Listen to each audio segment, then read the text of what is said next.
Et donc bonjour tout le monde, j'espère que vous allez tous très bien. Aujourd'hui on se retrouve pour une nouvelle vidéo consacrée à l'univers Marvel. Comme vous avez pu le voir sur le titre et sur la miniature, on va parler du cas Monica Rambeau et qui est ce fameux contact que Monica Rambeau évoque dans l'épisode 6 de WandaVision. Je vais vous essayer de vous proposer un petit peu mes théories, moi qui est ce personnage pour moi, qui est ce fameux contact, parce que c'est vrai que ça aussi c'est un petit peu le mystère de l'épisode 6. Alors il y a d'autres mystères dans cet épisode, mais ça pour moi c'est la plus grosse intrigue, vraiment c'est la question qu'on se pose à la fin de l'épisode. C'est pas compliqué. Moi j'ai 4 personnages, j'ai 4 hypothèses, alors peut-être que vous, ça sera pas les mêmes, bien sûr, c'est là aussi la beauté de l'humanité, on n'a pas tous les mêmes avis. Je vais vous les évoquer crescendo, c'est-à-dire de la moins probable à la plus probable. Commençons.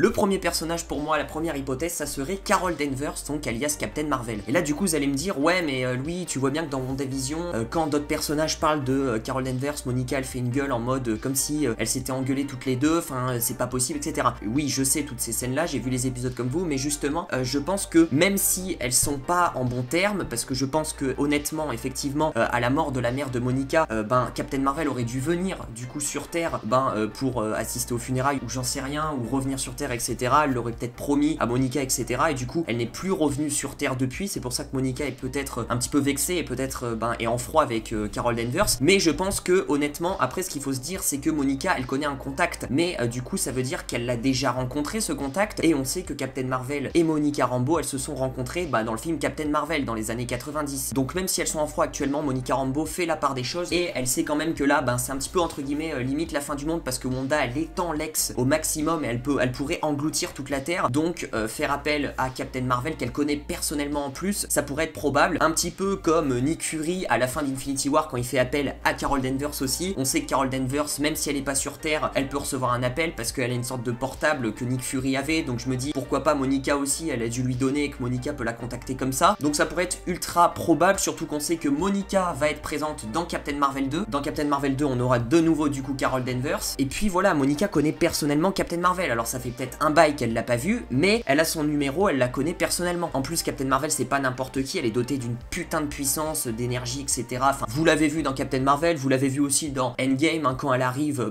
sur la bataille, elle défonce les vaisseaux, etc. Enfin, elle est très très puissante. Donc voici ma première hypothèse, ça pourrait être ce personnage-là. Ensuite, on va parler du deuxième personnage de ma deuxième hypothèse. Effectivement, c'est aussi une connaissance de Monica Rambeau dans le film Captain Marvel. Bien entendu, je parle de la fille de Talos, qui est une Skrull et qu'on a pu voir dans Captain Marvel, et qui a eu beaucoup d'échanges avec Monica quand elle était petite, elles ont un petit peu le même âge, même la fille de Talos est peut-être un petit peu plus petite, et là on voit une Monica qui a grandi, donc la fille de Talos doit avoir le même âge aussi, et ça pourrait être intéressant, pourquoi pas, comme on sait qu'elles sont pas meilleures amies, mais qu'elles se sont bien entendues, et qu'elles ont un petit peu évolué ensemble, pourquoi pas, et justement ça serait ce fameux contact. Alors après vous allez me dire, est-ce qu'elle va être utile ou pas? C'est vrai que c'est la question, parce que bon, le fameux contact de Monica qu'elle attend au haut de la colline, bon effectivement, la fille de Talos, est-ce qu'elle va aider énormément, cette intrigue sur Lex, un petit peu à ce multivers, etc. C'est un petit peu compliqué quand même. Je sais pas si elle va servir à grand chose, à part que c'est une Skrull, elle peut aussi se camoufler peut-être pour entrer dans Lex, ou j'en sais rien, elle peut peut-être aider, mais j'avais quand même envie d'évoquer cette théorie parce que voilà,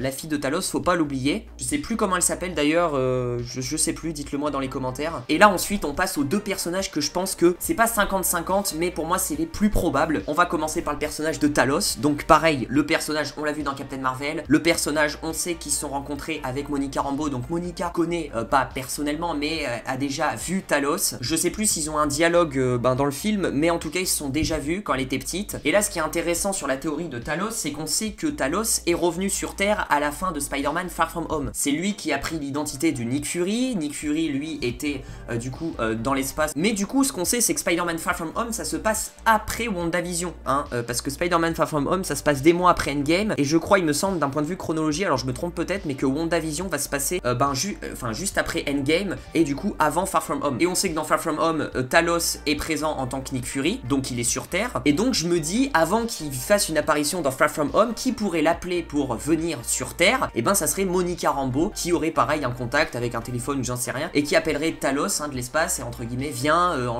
j'ai besoin de toi, etc. C'est la merde, c'est le bordel. Et là, le truc qui pourrait être intéressant, c'est est-ce que Talos du coup pourrait arriver en mode Talos Skrull, ou est-ce qu'il pourrait arriver avec avec l'apparence de Nick Fury. Comme on sait qu'il a pris l'apparence de Nick Fury dans Far From Home, pourquoi pas, ça pourrait être un petit peu son arrivée sur Terre, comme je vous l'ai dit, parce que WandaVision va se passer avant Far From Home. On sait que dans Far From Home, Talos est sur Terre, donc vraiment, pourquoi pas. Il pourrait arriver en haut de cette fameuse colline, d'un vaisseau, j'en sais rien, et venir en aide à Monica. Mais là, on va parler de la théorie la plus probable, parce que pour moi, c'est cohérent, ça a du sens, etc. C'est l'arrivée de Doctor Strange. Pour moi, c'est le truc le plus probable que le fameux contact de Monica Rambeau soit Doctor Strange. Et là, pour le coup, c'est le seul personnage que j'ai évoqué que Monica ne connaît pas personnellement, parce qu'ils ne se sont jamais vus les deux personnages. Mais c'est pas grave, parce que on le sait que Doctor Strange 2 est lié à WandaVision, parce que on sait que dans Doctor Strange 2, il y aura Wanda qui sera présente au casting, et on sait que Doctor Strange va faire une apparition dans WandaVision, ça c'est sûr. On sait pas quand personnellement, mais ça pourrait être là, à ce moment-là, que Doctor Strange arriverait. C'est l'homme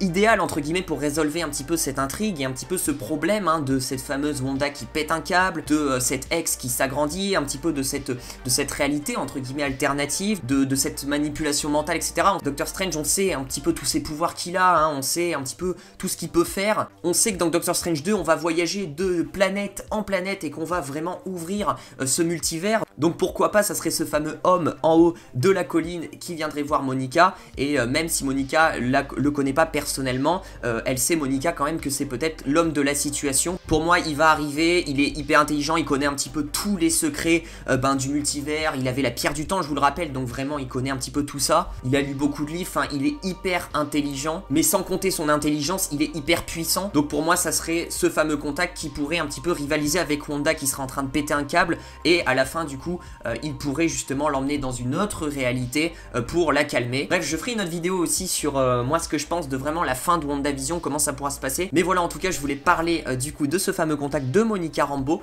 Pour moi, il y a 4 hypothèses, mais la plus probable pour moi, c'est Doctor Strange, même s'ils se connaissent pas personnellement. Mais pour moi, Doctor Strange est plus adapté au vu de la situation actuelle dans WandaVision que les autres personnages que j'ai évoqués, la fille de Talos, ou bien du coup Captain Marvel. Après voilà, tout dépend. Si Monica Rambeau c'est un contact qu'elle connaît personnellement, et ben ça va être soit Talos, soit la fille de Talos, ou soit Captain Marvel pour moi. Après, si c'est un contact un petit peu lambda, on sait pas bien s'il le connaît personnellement, pour moi ça serait plus après Doctor Strange. N'oubliez pas en tout cas de me dire dans les commentaires, j'aimerais bien savoir vous, qui est pour vous ce fameux contact en haut de la colline de Monica Rambeau. J'aimerais bien savoir, en tout cas on le saura peut-être dans cet épisode, ça m'étonnerait, je pense qu'on le saura plus vraiment à la fin, parce que il faut que le mystère il monte petit à petit, et il faut que voilà, le suspense il monte, sinon c'est pas très drôle. N'oubliez pas de lâcher le petit pouce bleu, de vous abonner, d'activer la cloche des notifications pour ne rater aucune de mes vidéos, et du coup moi je vous dis à très vite pour de prochaines vidéos, et pour la critique de l'épisode 7, hein, bien sûr. Prenez soin de vous, ciao ciao.